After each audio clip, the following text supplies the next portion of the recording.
मैं तेरे शरण में आया हूँ, मेरी पुकार सुन ले। मैं तेरी शरण में आया हूँ, मेरी पुकार सुन ले। एक छोटा सा भेंट लेके आया हूँ, उसकी अर्जी सुन ले। हे माँ, उसकी अर्जी सुन ले। हमको माता तेरी जरूरत है, हमको माता तेरी जरूरत है। कितनी बढ़िया, कितनी सुंदर, कितनी बढ़िया, कितनी सुंदर माँ तेरी मूरत है।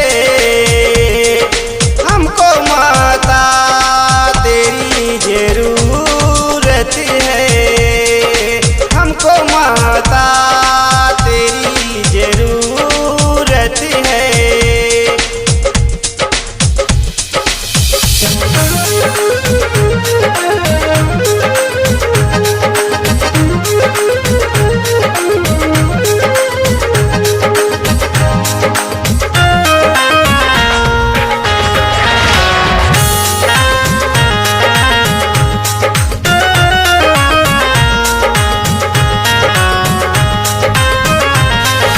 कोई पैदल ही जाता है, कोई घोड़े से जाता है।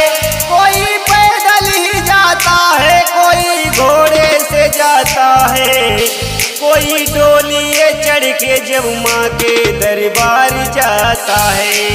बड़े सतभाव से भगता जब अपने सिर को झुकाता है, तो भगता प्यार से क्या कहता है? हमको माता तेरी जरूरत है, हमको माता तेरी जरूरत है।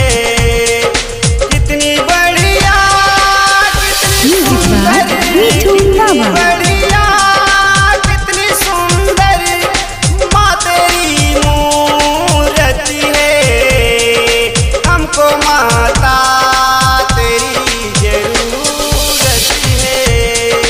हमको माता तेरी जरूरत है, हमको माता तेरी जरूरत है।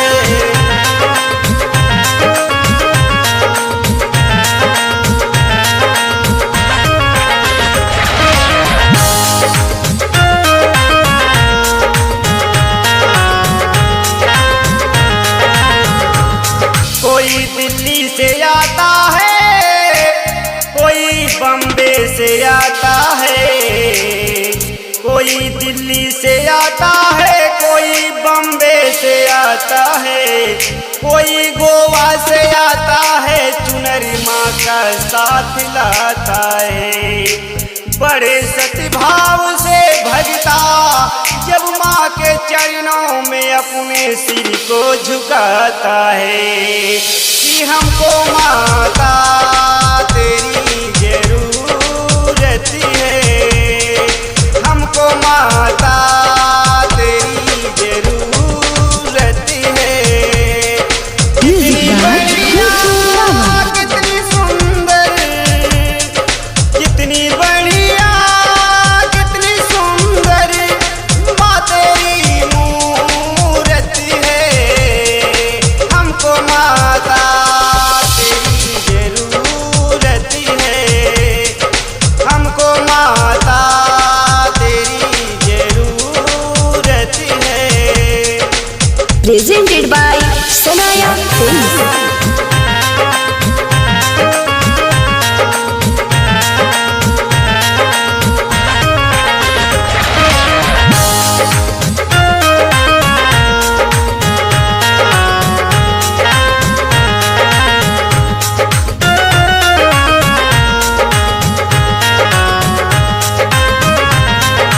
कुंवर का जब नवरातम आता है, कुंवर का जब नवरातम आता है, तो कोई जगराता कराता है।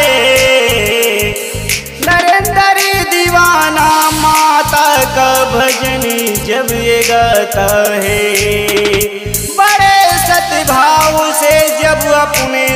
को झुकाता है कि हमको माता तेरी जरूरत है, हमको माता तेरी जरूरत है। कितनी